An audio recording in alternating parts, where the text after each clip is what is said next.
Hello everyone, welcome to our channel. Telugu రాష్ట్రాల్లో మారినటువంటి వాతావరణ పరిస్థితులు, పలు జిల్లాల్లో ఎడతెరిపి లేకుండా కురుస్తున్నటువంటి భారీ వర్షాలు, రేహెల్ తుఫాను ప్రభావానికి తెలుగు రాష్ట్రాల్లోని పలు జిల్లాల్లో 12 నుంచి 15 సెంటీమీటర్ల వర్షపాతం నమోదైంది.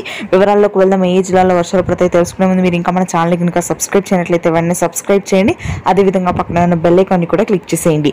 ఇక లేట్ చేయకుండా వివరాల్లో కనుక వెళ్ళినట్లయితే మధ్యాంధ్ర, ఉత్తరాంధ్ర, ఉత్తర తెలంగాణ జిల్లాలలో రేహెల్ తుఫాను ప్రభావంతో కుండపోత వర్షాలు నమోదవుతున్నాయి. బంగాళాఖాతంలో ఏర్పడి శ్రీలంక మీదుగా తెలుగు రాష్ట్రాలకు విస్తరించిన ఈ ఉపరితల ఆవర్తన ద్రోణి తుఫానుగా మారింది. దీని ప్రభావంతో ఆదిలాబాద్, నిజామాబాద్, నల్గొండ, ఖమ్మం, భద్రాద్రి కొత్తగూడెం, మేడ్చల్, మంచిర్యాల, రాజన్న సిరిసిల్ల, అదేవిధంగా శ్రీకాకుళం, విజయనగరం, విశాఖపట్నం, పార్వతీపురం, మన్యం, మల్లూరు సీతారామరాజు జిల్లాలో భారీ వర్షాలు కురుస్తుంటే, ఇక హైదరాబాద్ పరిసర ప్రాంతాలు, దిగువ తెలంగాణ జిల్లాల్లో కూడా దాదాపుగా మనకి ఈరోజు 15 సెంటీమీటర్ల వర్షపాతం నమోదవుతుందని వాతావరణ కేంద్రం వెల్లడించింది. ఇక రాయలసీమ వ్యాప్తంగా కూడా రానున్నటువంటి 4 రోజుల పాటు వర్షాలు నమోదు కానున్నాయి. చిత్తూరు, అనంతపురం, సత్యసాయి, పుట్టపర్తి జిల్లాల్లో మోస్తరు వర్షాలు కురుస్తాయి.